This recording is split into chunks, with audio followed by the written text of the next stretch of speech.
дали ВМРО ДПМН ќе се вклучи во процесот на поднесување уставни измени и амандмани и дали очекувате фидбек од владеачкото мнозинство за идејата за закон за амнестија, што се тој бил факт?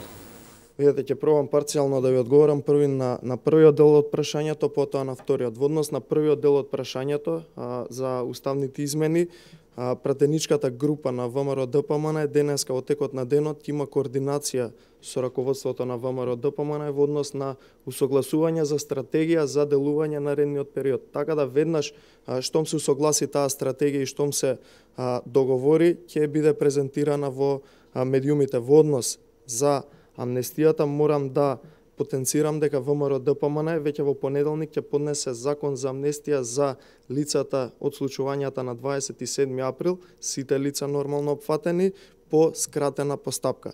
Мислам дека веќе во понеделник ќе го имаат и на увид и медиумите тој закон кој што е составен од страна, односно склопен од врвни правници кои што учествува во градењето и правењето на тој закон за амнестија за лицата од 27.